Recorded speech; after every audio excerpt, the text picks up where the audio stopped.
네, 안녕하세요. 칠성엄의 매화보살입니다. 반갑습니다. 오늘은 다른 게 아니라 저승에서도 이혼이 있다. 있을까요? 없을까요? 궁금하시죠?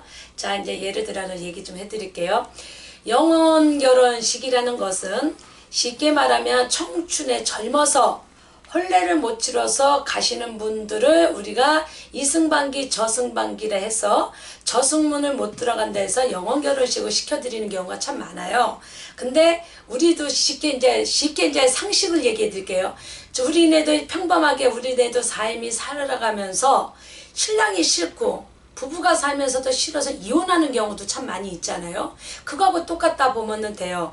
저승에 영혼 결혼을 시켜서 손님이 오셨는데 한만 해도 결혼했다고 했는데도 그 영혼이 제 눈에는 결혼을 안 한 것만 보이고 안 된 것만 보이고 했는데도 탈이 나더란 얘기예요. 그래서 어떻게 해서 한번 그 조상을 올려서 들려보니까 부모님들은 돌아가신 양반들이니까 쉽게 말하면 돌아간 양반과 돌아간 사람들은 청춘에 젊어서 가니까 다 띠도 보고도 한다고 하지만은 영혼에서는 그 망자가 쉽게 말하면 이 남자가 싫었던 거라. 근데 부모님네는 영혼이니까 결혼한다 해서 짝 맞춰줬으면 됐다고 보냈는데 이 양반하고 쉽게 말하면 영혼 결혼식 한 게 안 되고 합의가 안 되더란 얘기예요. 그러니까 하니 안 하니만 못하게 오히려 계속 제자리 걸음인데 그 양반들이 싫다고 그 양반들이 본인들이 저승에서 이혼을 할 수 있겠습니까? 우리는 평범한 사람들은 이승 사람들은 법원 와서 도장을 찍지만 저승 사람들은 도장을 못 찍어요. 그러니까 사회질을 못하니까 자꾸 결혼해서도 탈이 나고 아니 되더란 얘기예요. 그래서 이거는 아닌 것 같다. 나는 죽어도 이 사람하고 못 살겠다 하면서 자꾸 꿈에 보여주니까 부모님은 얼마나 애타겠어요. 그러니까 와서 물어보시는 거라. 그래서 이거는 이 양반이 부모님들이 좋아서 시킨 거지 이 사람이 좋아서만 짝을 찾지진 않았지 않느냐. 그냥 이 망자는 싫다 하는데 어떻게 하겠느냐. 그러면 그 영혼 결혼식 하는 걸 파는 거예요. 그러니까 파혼을 시키는 거예요. 우리네 사이면처럼. 그래서 파살에 파혼을 시켜서 이혼을 시키는 거예요. 영혼끼리 띄어서 이혼을 시키고 그 망자가 원했던 남자가 있었던 것 같아요. 보니까 그때 당시에. 근데 그 양반 역시도 돌아가셨던 거 우리는 몰랐던 거죠. 그래서 그 양반 짝을 찾아서 다시 영혼 결혼식 시킨 것이 있었어요. 그래서 저승도 이혼이 있다.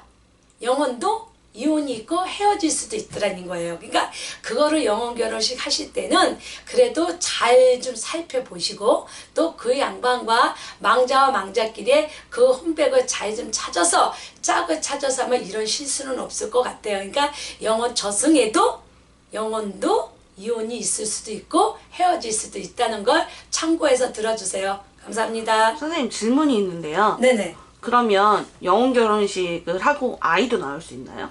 영혼에서 아이를 낳는다는 건 그건 좀 불가피한 것 같아요. 왜냐면 영혼까지인 것 같아요. 저승세계에서 아이도 낳을 수 있다는데 거기까지는 아닌 것 같고 영혼에는 이제 자식보다 혼례 치러서 뭐냐 왜 영혼 결혼식을 하느냐 그걸 또 더 여기서 참고해 드릴게요. 이승반기 저승반기 청춘에 가면 저승 문턱을 못 들어간대요. 그래서 꼭 머리를 올려야만이 그 사후세계에 들어가고 그 염라대왕 앞으로 갈 수가 있대요. 그래서 젊은 사람들은 꼭 결혼해서 들어가기 때문에 영혼 결혼식 꼭 필요한 거예요. 자손까지는 아닌 것 같아요. 그러니까 영혼 결혼식은 그래서 꼭 영혼 결혼식 있는 걸로 알고 있어요. 그러면 저승에 있는 사람이 네. 이승에 있는 사람을 사랑할 수도 있나요? 있을 수도 있는데 그게 불가피해서 될 수가 없죠. 그게 되면 뭐가 되느냐? 빙의가 되는 거죠. 결론은 빙의가 돼서 짝사랑.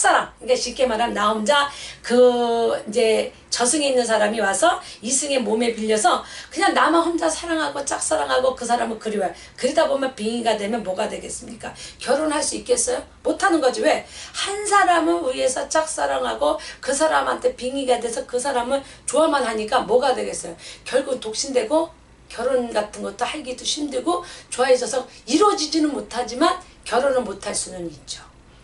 그럼 신령님들도 결혼을 하나요? 시인들은 쉽게 말하면 결혼을 해서 자 봐봐요.